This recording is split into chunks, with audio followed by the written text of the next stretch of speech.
Oh boy, the Inquisition is going to be called on this one because it's time to kill the Emperor. But wait, before you light your torches, you start stabbing me with your pitchforks.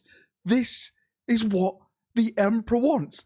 This is now the plan of the Emperor to fight the Chaos Gods and destroy them once and for all. So let's jump in and let's get waffling. Now, just before we go down this heretical road of mayhem, I just want to say that this video will contain some spoilers regarding some of the latest 40k books. If you're currently reading these books I'm about to mention, then it's best to leave the video now because I don't want to spoil you. I don't want to ruin the plot points for you. So those books we're going to be talking about is a new Cypher book. We're going to be talking about the new Lionel Johnson book. And we're also going to be talking about Chris Wright's Inquisitorial series as well. Now, for those of you who are brave enough to stay around, get ready to go down this deep, deep hole. If there's something I love in life, is talking about Primarchs and going down deep holes. And this is one of the deepest ones we're ever going to venture down. Because if you look at the current story of Warhammer 40,000 at this moment in time, the Emperor is actively taking more part in the setting. We had a whole discussion the other day about, the Emperor healing on the throne. There was a lot of images flying around, some old John Blanche artwork, which we covered, which we, decoded, let's say. But a lot of people in that comment section were saying, Valrak, you should really read like the Plague Wars series and the Emperor getting involved. I've read all them books. I know the Emperor's role and what he's been doing. But a lot of people are missing the main point, is that the Emperor is actively seeking to die. He wants to die. And I think this is going to be an absolutely huge plot point going forward. What do you mean? I hear the mass voices say the Emperor wants to die. No, the Emperor wants to stay alive. He's on the Golden Throne. He's guiding humanity. If the Emperor dies, we all die. Maybe so, but there's an underlying plot point that has been going on, and that's the power of faith. Over these past 10,000 years, faith itself is a new power. Just like the Chaos Gods, survive on emotions and everything like that. Faith is the emotion to combat the chaotic powers in the galaxy. And this has been amassing now for tens of thousands of years. Even so much that we're actually seeing acts of faith combat the forces of chaos in the new storylines. Gilliman has been wielding the power of faith to break through ruin storms and all that kind of stuff attached to it. So faith is a huge, huge weapon, and the Emperor is the conduit. He is the main source of this faith. He's the foil. He is there basically absorbing it all. And I personally think he's seeking to get enough faith so when he dies, he literally explodes in the Imperium. He explodes in the Chaos Realm, and his power he takes there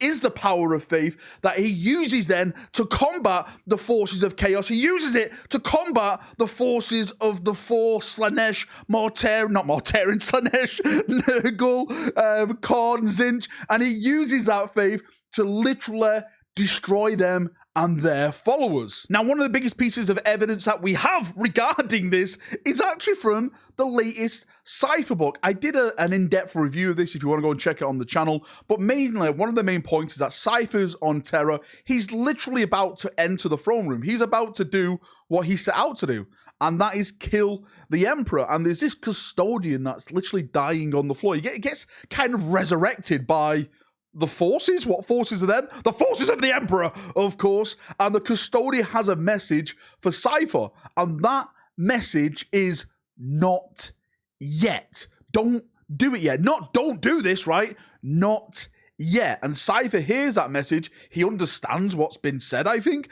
and then he just does a Cypher thing and literally leaves. Now, why is the Emperor telling this being who's about to kill him not yet? Because the Emperor is not full. Like, look at the Emperor as a car we can ride into the glory of the warp and purge everyone. It's only halfway full with the fuel, and he needs to get full with the fuel if he needs to finish the journey. So don't kill me yet, because if you kill me yet and my soul goes into the warp and I take whatever powers I have, I won't have the strength to combat the Chaos Gods, and we're just going to be stuck in this eternal struggle. I need as much power as possible. So this is why the Emperor is actively seeking to die, but just not yet. He needs to build that power up. And another big plot point is, of course, in the Lion book, the Lion, when he's doing his forest walking, he comes across basically the Emperor. I know a lot of people are taking this as something else, but this is the Emperor. He sees the Emperor. It's like a golden king. He looks very, very gaunt. He's bleeding and stuff. He's got a crown. It's literally the Emperor. It's like all shadows around him and stuff like that. That is the Emperor. And the Emperor gets really mad at Lionel Johnson because he's not asking the right questions. Like, Lionel's like, how can I help you? Kind of thing. It's not how can you help me? How can you make me live? Kind of thing. It's how can I kill you?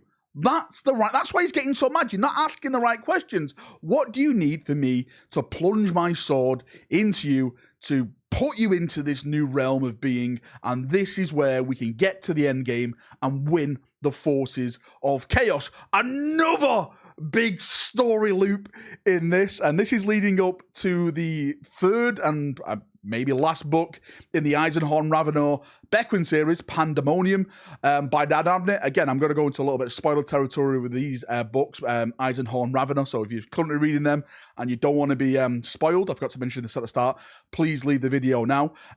So in that, we discover there is a secret army being made, an army of blanks. Literally, there's custodians in this, there's space marines in this, like there's a space marine with like a blood angel with wings, which is, it's like, wait, is this Sanguinius? Mark Point 2 and stuff? Mate, it's insane if you read these books, right?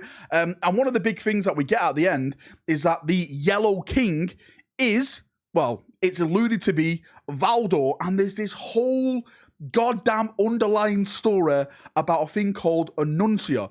Annuncia are words made power. They're basically, you say a word and it's ultimate power. And I think this is another underlying story as well. And I think Valdor has been secretly tasked by the Emperor. Like, he didn't even tell his sons this. He told no one about this, to go and make this army of blanks. Because when it comes to the final stages of this war, what better army is there to take on the forces of chaos than an army that has no souls? An army that's not affected by chaos. You literally have the antidote to purge chaos within their own realm. Chaos itself will like back off and squeal and scream at the sight of a blank. Imagine an army of them, led by custodians, led by space marines. This, my friends, is the end game. Oh boy, I need to go and take a cold shower because things are getting too hot and heavy in this room. I personally believe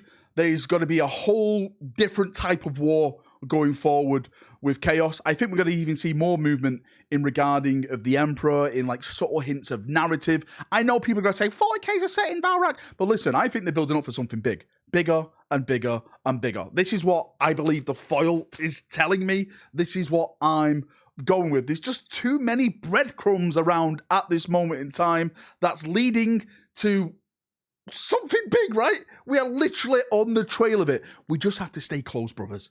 Hold on to the foil and take it in, because it is coming. See ya. Have a great night. Have a great day. And bye-bye.